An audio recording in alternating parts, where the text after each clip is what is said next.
NSS നേതൃത്വത്തിനെതിരെ Bengal governor CV Ananda Bose.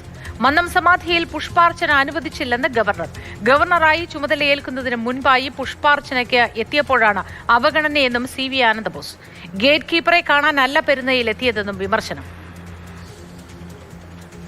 ടെലിഫോണിൽ NSS general secretary അറിയിച്ചു, എനിക്ക് വെസ്റ്റ് ബംഗാളിൻ്റെ ഗവർണറായി ചുമതലയെടുക്കുന്നതിന് മുൻപ് മന്നത്താചാര്യൻ്റെ സമാധിക്ക് മുമ്പിൽ പുഷ്പാഞ്ജലി നടത്തണമെന്ന് എനിക്ക് ഒരു അപ്പോയിൻമെൻറ്റ് കിട്ടി. NSSൻ്റെ ജനറൽ സെക്രട്ടറിയുമായി ഞാനവിടെ ചെന്നു. അദ്ദേഹം എൻ്റെ കാറിൻ്റെ അടുത്ത് വന്ന് കാറിൻ്റെ ഡോറൊക്കെ തുറന്ന് സ്വീകരിച്ചു. എനിക്ക് ചായ തന്നു, എന്നോട് സംസാരിച്ചു. കാറിൽ കയറ്റി തിരികെ അയക്കുകയും ചെയ്തു. സമാധിയിൽ പുഷ്പാർച്ചന നടത്തുന്ന കാര്യമൊന്നും പറഞ്ഞില്ല. അപ്പോൾ എനിക്ക് സമാധിയിൽ പുഷ്പാർച്ചന നടത്താൻ അവകാശമില്ലേ? ഈ നായർ സമുദായത്തിൽ പിറന്ന ഓരോരുത്തരും ജീവിതത്തിൻ്റെ ഓരോ ഘട്ടത്തിലും മന്നത്താചാര്യൻ്റെ സമാധിയിൽ പോയി പുഷ്പാർച്ചന നടത്തേണ്ടതല്ലേ? നമ്മുടെ അവകാശമല്ലേ? അത് കാരണവന്മാരെ ബഹുമാനിക്കുക. ഇത് ആർക്കെങ്കിലും ഒരാൾക്ക് മാത്രം അവകാശമാണോ? ഈ കാവൽക്കാർ ഒരു കാര്യം ഓർക്കണം, ഗേറ്റ് കീപ്പേഴ്സ്, അവരെ കാണാനല്ല ജനങ്ങൾ വരുന്നത്. ഞാൻ പിന്നെ വരുന്ന NSSൽ പോകുന്നത് ഇപ്പോഴുള്ളവരെ കാണാനല്ല, അവരെ ബഹുമാനിക്കുന്ന സത്യമാണ്. പക്ഷേ മന്നത്താചാര്യന് ആദരവർപ്പിക്കാനാണ്. അതിനുള്ളൊരു അവസരം കിട്ടുന്നില്ലെന്ന് സങ്കടപൂർവ്വം പറയുകയാണ്.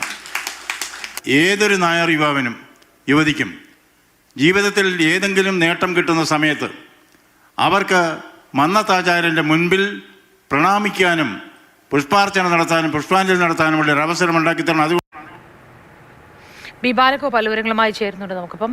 Balagopal, good morning. ഈ പ്രസ്താവനയിൽ നമുക്ക് ഒരുപാട് സംശയങ്ങൾ തോന്നുകയാണ്. വാഹനത്തിനടുത്തെത്തി സ്വീകരിച്ചു എന്ന് പറയുന്നു, പുറത്തിറങ്ങി ചായ കുടിച്ചു എന്ന് പറയുന്നു.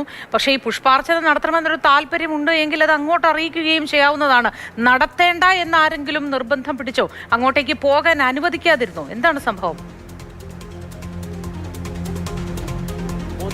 മന്നം ജയന്തിയുടെ 149-ാം വാർഷികവുമായി ബന്ധപ്പെട്ട് ഡൽഹി NSS ഘടകം സംഘടിപ്പിച്ച ചടങ്ങിൽ പങ്കെടുക്കവെയാണ് ഈ CV ആനന്ദബോസിന്റെ ഭാഗത്ത് നിന്ന് ഇത്തരമൊരു പരാമർശമുണ്ടായിരിക്കുന്നത്. മോത്തി പറഞ്ഞതുപോലെ തന്നെ ഈ വരികൾക്കിടയിൽ ഒട്ടേറെ കാര്യങ്ങൾ വായിക്കാനുള്ള ഒരു സാഹചര്യം തുറന്നിട്ടുകൊണ്ടാണ് CV ആനന്ദബോസിന്റെ ഈ പ്രസ്താവന അല്ലെങ്കിൽ ഈ വാചകങ്ങൾ എന്നതാണ് ഏറ്റവും പ്രധാനപ്പെട്ട കാര്യം. അദ്ദേഹം ഈ ഫലത്തിൽ NSS നേതൃത്വത്തിനെതിരെ ശക്തമായ വിമർശനം ഉന്നയിക്കുന്ന തരത്തിലാണ് ഈ കാര്യങ്ങൾ പറഞ്ഞിരിക്കുന്നത് എന്നാണ് ഈ വാക്കുകൾക്കുള്ളിൽ നിന്ന് മനസ്സിലാക്കാൻ വേണ്ടി സാധിക്കുന്നത്. പക്ഷേ മോത്തി ചോദിച്ചതുപോലെ തന്നെ ഈ മന്നം സമാധിയിൽ അദ്ദേഹം പുഷ്പാർച്ചന നടത്താനുള്ള ആഗ്രഹം NSS ജനറൽ സെക്രട്ടറിയായ സുകുമാരൻ നായരോട് പങ്കുവച്ചിരുന്നോ എന്ന കാര്യം വ്യക്തമല്ല. കാരണം അദ്ദേഹം അവിടെ ചെന്നു, ചായ കുടിച്ചു, തുടർന്ന് അദ്ദേഹത്തെ വാഹനത്തിനടുത്തെത്തി സ്വീകരിച്ചു എന്നൊക്കെ പറയുന്നുണ്ട്. പക്ഷേ ഇതിൽ ഏറ്റവും പ്രധാനപ്പെട്ട കാര്യം ഈ പുഷ്പാർച്ചനയ്ക്കുള്ള ആഗ്രഹം NSS നേതൃത്വത്തോട് അദ്ദേഹം പ്രകടിപ്പിച്ചിരുന്നു എന്ന കാര്യം വ്യക്തമല്ല.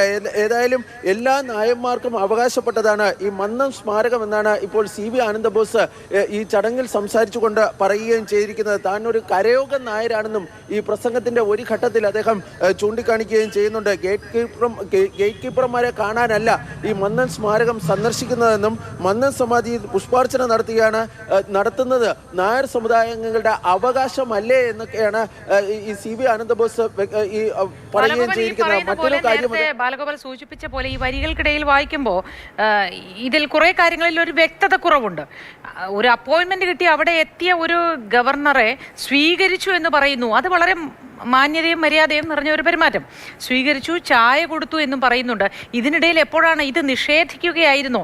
ഈ മന്നം സമാധിയിൽ പുഷ്പാർച്ചന നടത്താൻ അനുവദിച്ചില്ല എന്നതിൽ തന്നെ വ്യക്തത കുറവാണ്. അത് സമ്മതിക്കാതിരുന്നതാണോ, അതിന് അവസരം നൽകാതിരുന്നതാണോ, തുടങ്ങി നിരവധി കാര്യങ്ങളാണ്. മോത്തി ഇതിലൊക്കെ വ്യക്തത വരുത്തേണ്ടത് CV ആനന്ദബോസാണ്. അദ്ദേഹം ഒരുപക്ഷെ ഇതിൽ കൂടുതൽ വ്യക്തത ഇതുമായി ബന്ധപ്പെട്ട് വരുത്തിയേക്കുമെന്ന് വേണം കരുതേണ്ടതായി ഉള്ളത്. ഏതായാലും അദ്ദേഹം പറഞ്ഞിരിക്കുന്ന മറ്റൊരു പ്രധാനപ്പെട്ട കാര്യം ഈ ഡൽഹിയിൽ മന്നം പത്മനാഭന് ഈ അനുയോജ്യമായ ഒരു സ്മാരകം നിർമ്മിക്കേണ്ട ആവശ്യമുണ്ട് എന്നും തൻ്റെ 1 മാസത്തെ ശമ്പളം ആ സ്മാരക നിർമ്മാണത്തിനായി കൈമാറുമെന്നും അദ്ദേഹം വ്യക്തമാക്കുകയും ചെയ്തു.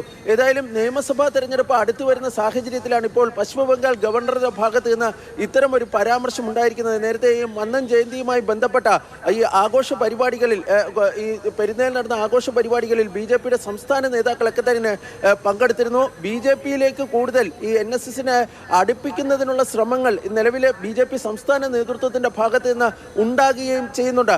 അതിനിടയിലാണ് ഈ ആനന്ദബോസിന്റെ ഭാഗത്ത് നിന്ന് ഇത്തരത്തിൽ ഒരു വിമർശനം NSS നേതൃത്വത്തിനെതിരായ ഒരു വിമർശനം ഉണ്ടായിരിക്കുന്നത് എന്നതാണ് ഏറ്റവും പ്രധാനപ്പെട്ട കാര്യം. ഒരു കൂടുതൽ വ്യക്തത വരുത്തുമായിരിക്കും ശ്രീ ആനന്ദബോസ് എന്ന് നമുക്ക് കരുതാം. അതിലൊരു വ്യക്തതയുടെ കാര്യവുമുണ്ട്. അത്തരത്തിലൊരു ആരോപണം പൊതുവേദിയിൽ ഉന്നയിക്കുമ്പോൾ എന്താണ് കൃത്യമായി ഉണ്ടായത് എന്നതിലെ വ്യക്തത വരുത്തുമായിരിക്കും. ബി ബാലഗോപാലാണ് വിശദാംശങ്ങൾ പങ്കുവച്ചത്.